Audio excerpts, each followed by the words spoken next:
తేజ హీరోగా, శివ నిర్వాణ దర్శకునిగా వస్తున్నటువంటి చిత్రం ఇరుముడి.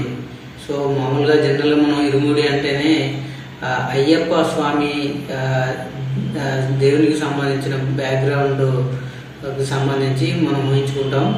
అయితే ఒక వ్యక్తి తన కుటుంబాన్ని ఒక విశ్వాసంతో, భక్తి విశ్వాసంతో ఒక కుటుంబాన్ని ఏ విధంగా రక్షించుకుంటాడు అనే ప్రయాణమే ఈ సినిమా యొక్క కథగా సాగుతుంది. సో ఏదైతే ఈ సినిమాకి సంబంధించి థియేటర్కి సంబంధించిన ట్రైలరు ఆగస్టు 12వ తారీఖున రిలీజ్ కాబోతుంది.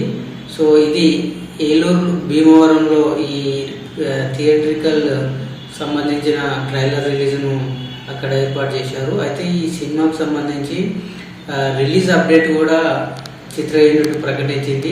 ఆగస్టు 21న ఇది ప్రపంచవ్యాప్తంగా ప్రేక్షకుల ముందుకు రాబోతున్నట్టుగా తెలిపింది.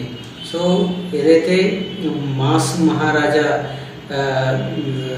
రవితేజకి సంబంధించి ఈ సినిమా తన కెరీర్లో ఒక మంచి మైలురాయి సినిమాగా నిలిచిపోతుందని అయితే ప్రేక్షకులు భావిస్తూ ఉన్నారు. ఇవాళ జనవరిలో రిలీజ్ అయినటువంటి భర్తమహాశైలకు విజ్ఞప్తి అనే ఒక సినిమా అనేది అంతగా సినిమాల ప్రేక్షకులను అలరించలేకపోయింది.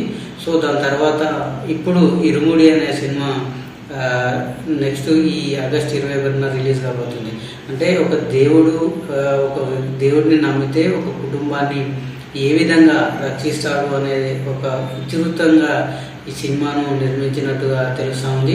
అంటే ఒక వ్యక్తి భక్తిని, ఒక దేవుడిని ఒక ఆపత్కాలంలో నమ్ముకుంటే సో అతను ఆపత్కాలం నుంచి ఏ విధంగా వ్యక్తిని కావచ్చు, ఒక కుటుంబాన్ని కావచ్చు రక్షిస్తాడనేదే ఈ సినిమా యొక్క ముఖ్య సారాంశం. సో ఇది ఆగస్టు 21న ప్రపంచవ్యాప్తంగా ప్రేక్షకుల ముందుకు రాబోతుంది. సో ఈ సినిమాకు సంబంధించి ఇప్పటికే ట్రైలర్ కూడా రేపు ఆగస్టు 12వ తారీఖున రిలీజ్ కాబోతుంది. సో ఇది తన కెరీర్లో బిగ్గెస్ట్ హిట్గా నిలుస్తుందని అయితే మనం కూడా ఆశిద్దాం.